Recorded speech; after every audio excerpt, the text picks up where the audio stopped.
سرمایہ نجات اس کے بغیر صاحب ایمان رہو گے۔ دامان اہل بیت اگر ہاتھ سے چھوٹا،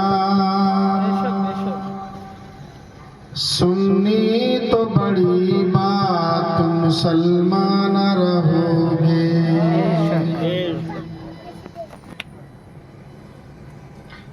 کوئی ہے شمع کا عاشق،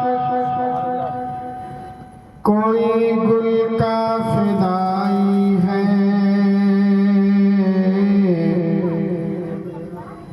مگر میرے محمد پر فدا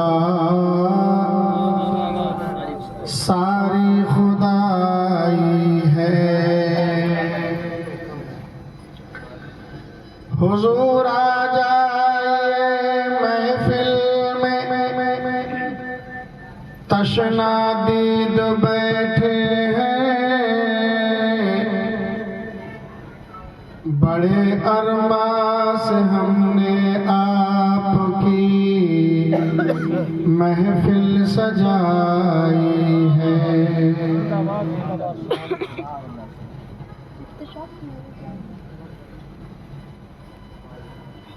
پڑھیے بآواز بلند درود پاک، اللہم صلی علی سیدنا و مولانا محمد بعدد کل شیء معلوم لک، رب ارنی بجمالک اغثنی یا رسول اللہ۔ ابھی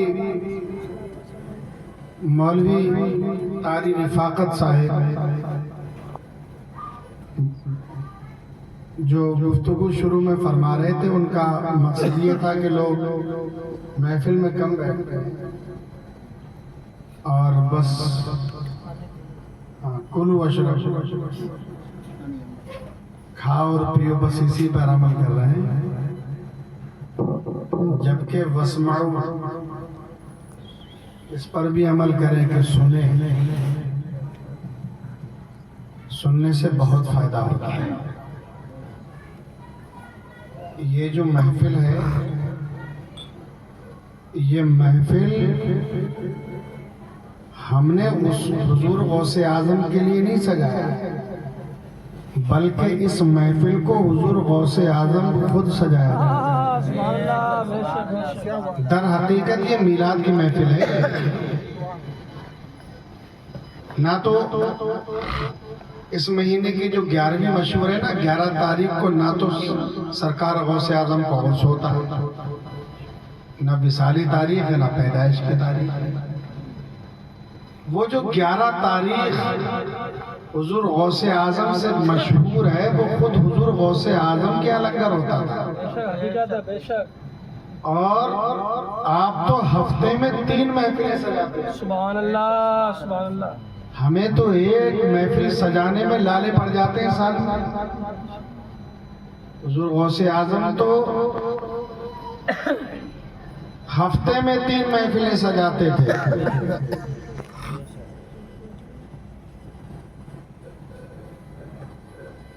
جمعے کے دن صبح میں اور 2 محفلیں ہوتی تھی، ایک منگل کے دن اور ایک غالباً جمعرات کے دن، وہ دوپہر کے ظہر کے بعد۔ تو یہ محفلیں حضور غوث اعظم سجاتے تھے، اور ہر وہ محفل میلاد کی محفل ہے جس میں اللہ اور اس کے رسول کا ذکر کیا جائے۔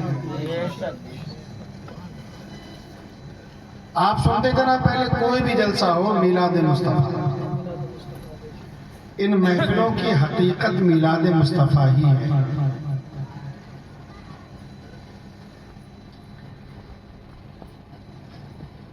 ہزاروں کلومیٹر کا سفر طے کر کے حضور غوث اعظم کی چند لمحے کی گفتگو اور تقریر سننے کے لیے لوگ آتے ہیں۔ ایک وہ وقت ہے حضور غوث اعظم تقریر ہی نہیں فرماتے تھے، بس خالی مدرسے کی حد تک، اور تبلیغ کرنے کے 3 طریقے بہت شاندار ہیں۔ ایک تو آپ پڑھائیے بیٹھ کے، سبحان اللہ سبحان مگر تھوڑے سے لوگوں کو فائدہ پہنچتا ہے پڑھانے سے۔ اچھا کوئی کتاب لکھ دیجئے تو کتابوں سے بھی فائدہ پہنچتا ہے، لیکن وہ بھی بہت تھوڑے لوگوں کو۔ تو حضور غوث اعظم کے خدام، آپ کے خلفاء، آپ کے مریدین بار بار کہتے تھے حضور خطابت فرمایا کریں، آپ منع فرما دیا کرتے تھے خطاب کرنے سے۔ فرماتے تھے کہ بغداد میں اتنے شاندار خطیب ہیں، عربی میں تقریریں کرتے ہیں، اور میں تو فارسی لسان ہوں، کون سنے گا مجھے؟ یہ کہے کہ آپ تقریر نہیں فرمایا کرتے تھے۔ ایک دن اللہ کے رسول تشریف لائے خواب کی حالت میں، اور فرمایا بیٹا عبد القادر تقریر کیا۔ کہا حضور مجھے تقریر کرنے میں جھجک محسوس ہوتی ہے، اتنی فصیح اور قابل خطیب اور مقرر بغداد کے سرزمین پر، اب مجھے مناسب نہیں لگتا ہے کہ میں اعجمی شخص اور عربی داں کے سامنے تقریر کروں۔ تو اللہ کے رسول نے ارشاد فرمایا ذرا منہ تو کھول۔ تو آپ نے منہ کھولا تو اللہ کے نبی نے 7 مرتبہ اپنا یہ لعاب دہن ڈالا اور فرمایا اب تقریر کیا۔ سبحان اللہ سبحان اللہ۔ تھوڑی دیر کے بعد میں حضرت علی تشریف لے آئے، فرمایا بیٹا عبد القادر تقریر کیا کر۔ کہا حضور تقریر کرنا نہیں آتی ہے۔ کہ ذرا منہ تو کھول۔ تو 6 مرتبہ لعاب دہن ڈالا۔ کہا کہ حضور آپ نے 6 مرتبہ کیوں، سرکار نے تو 7 مرتبہ۔ تو آپ عرض کرتے ہیں، آپ ارشاد فرماتے ہیں کہ عبد القادر مصطفیٰ کی برابری کون کر سکتا ہے؟ اس کے بعد تو یہ عالم ہوا کہ آپ نے ایک چھوٹی سی مسجد میں تقریر فرمانا شروع کر دی، چند دنوں میں جگہ تنگ پڑنے لگی۔ مصطفیٰ کا ایک تو رگوں میں خون مصطفیٰ کا، پھر آقا نے لعاب دہن بھی ڈال دیا۔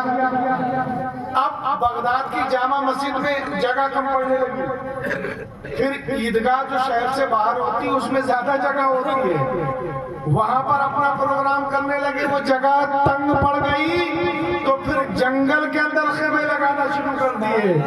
یہ شان تھی حضور غوث اعظم کی۔ تو یہ محفل کس کی سنت ہے؟ یہ اللہ والوں کی سنت ہے، حضور غوث اعظم کی سنت ہے۔ سبحان اللہ سبحان اللہ۔ اب لوگ اس کی اہمیت کو نہیں سمجھتے، کھانے پینے میں لگے کہ ارے بھی یہاں کا ہے گھر پہ کھاؤ۔ اللہ تعالیٰ دعوتوں میں اگر عطا فرمائے تو دعوت قبول کرنا بھی میرے مصطفیٰ کی سنت ہے، لیکن دعوت ادھوری دعوت کیوں قبول کر رہے ہیں؟ دعوت کمپلیٹ تو پوری یہ ہے کہ بھئی پروگرام بھی ہے اور جلسہ بھی ہے اور کیا بات ہے، بہت خوب بہت۔ تو آپ نے آدھی دعوت قبول کر کے ناانصافی کی نہیں کی، جبکہ دعوت قبول کرنا مصطفیٰ کی سنت ہے تو پوری دعوت قبول کرنا چاہیے۔ یہی حاصل کلام اور حاصل گفتگو تھا مولانا رفاقت صاحب۔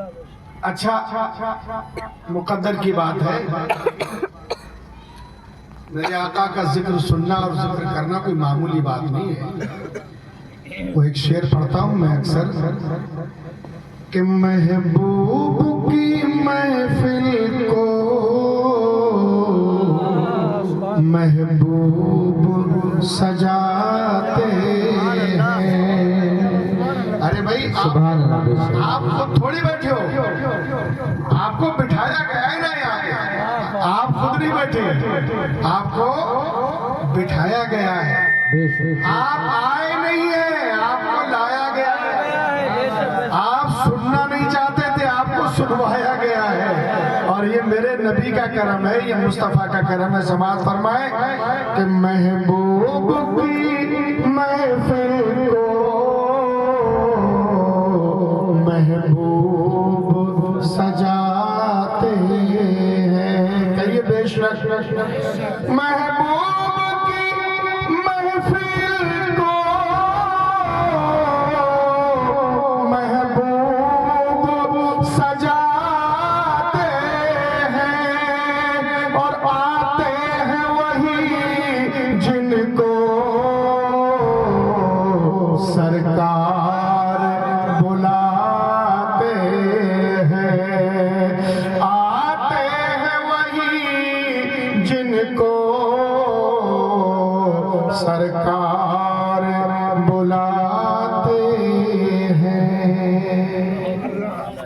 اور اچھا عریضہ پیش کرتے حضور کی بارگاہ میں، یا رسول اللہ آپ نے ہمیں بلایا آپ کے محفل سجانے، یہ غلام یہ گناہگار آ گئے، یہ عصیاں شیار آ گئے، یا رسول اللہ آپ بھی نظر کرم فرما دیجئے۔ تو سماعت فرمائیں، سننا چاہتے ہیں نا؟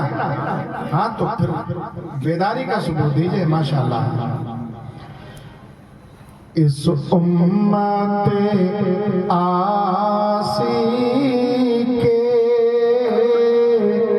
آسی کہتے ہیں گناہگار کو، اس امت آسی کے غم خوار چلے آؤ۔ اب جب قوالیوں کے پروگرام ہوتے ہیں نا تو نوجوان چھٹ کے چلے جاتے ہیں، اور جب میلاد کی محفل ہوتی تو کہتے ہیں چاچا آپ چلے جانے، ابا آپ چلے جانے۔ ارے یہ تو ابا کی خوش نصیبی ہے نا، یہ بھی اس رب کا کرم ہے، ورنہ نوجوانوں کو زیادہ آنا چاہیے۔ آج ضرورت سیکھنے کی ہے، اور جلسوں سے بہت کچھ سیکھنے کو ملتا ہے۔ اب وہ زمانہ نہیں رہا کہ خالی فضیلتوں پر بولنا ہے، اب تو ہم یہ ارادہ کر کے بیٹھتے ہیں کہ اپنے نوجوانوں کو کچھ سکھانا ہے، کیونکہ سب کو سماج میں رہنا ہے۔ ہر قدم پر تم سے سوال پوچھے جاتے ہیں، کوشچن پٹ اپ کیے جاتے ہیں کہ اس کا جواب دو، اس کا جواب دو۔ وہ زمانہ ختم ہو گیا، تو تیاری کرنا ہے، تیار رہنا ہے کہ ہم سے جو سوال کیا جائے گا اس کا جواب بھی ہمیں یاد ہونا چاہیے۔ یہ کہہ کے کام نہیں چلے گا، امام صاحب سے پوچھ کے بتائیں گے، مولوی صاحب سے پوچھ کے بتائیں گے، حضرت سے پوچھ کے بتائیں گے۔ ہر نوجوان کو دین کا مبلغ بننا ہے، دین کا سپاہی بننا ہے۔ تو جب ہم سکھانے کا ارادہ کر کے بیٹھے ہیں تو تمہیں بھی محفلوں میں سیکھنے کے لیے آنا چاہیے۔ یہ تمہیں کسی کالج میں نہیں سکھایا جائے گا، یہ یونیورسٹی میں نہیں سکھایا جائے گا، یہ تمہیں کسی اور ادارے میں نہیں سکھایا جائے گا، یہ تمہیں علماء سکھائیں گے، یہ تمہیں ائمہ سکھائیں گے، اور ایک پلیٹ فارم ہوتا ہے جہاں پر یہ تمہیں سکھایا جاتا ہے، اور اس پلیٹ فارم کا نام میلاد مصطفیٰ کی محفل ہے، ذکر مصطفیٰ کی محفل ہے۔ سبحان اللہ۔ تو اس امت آسی کے غم خوار چلے آؤ، اس امت آسی کے غم خوار چلے آؤ، مختار دو عالم ہو، مختار چلے آؤ، اور مدت سے تمنا تھی تشریف بلائیں گے۔ ننو قوائن ہمارے بڑے کافی مدت سے یہ محفل سجاتے چلے آ رہے ہیں، بڑے سخت بیمار پڑ گئے۔ حضور غوث اعظم کا کرم ہے، صدقہ ہے اس محفل کا کہ اللہ نے ان کو صحت عطا فرمائی ہے۔ دعا کریں کہ اللہ تعالیٰ اور صحت عطا فرما دے، مکمل جسم کے اندر توانائی پیدا فرما دے، اپنے نبی کے صدقے میں، حضور غوث اعظم کے صدقے میں۔ یہ بیٹھ کے یہ محفل کو سن رہے ہیں، بڑا اچھا لگ رہا ہے۔ اسی طرح سے سنتے رہیں، یہ محفلیں اسی طرح سے سجتی رہیں، یہ محبت کی محفلیں ہیں۔ اللہ تعالیٰ اس کے صدقے میں ہمارے ان تمام بزرگوں کو صحت و سلامتی کے ساتھ لمبی عمر عطا فرمائے۔ اس امت آسی کے غم خوار چلے آؤ، مدت سے تمنا تھی تشریف بلائیں گے، لو بزم سجا لی ہے یہ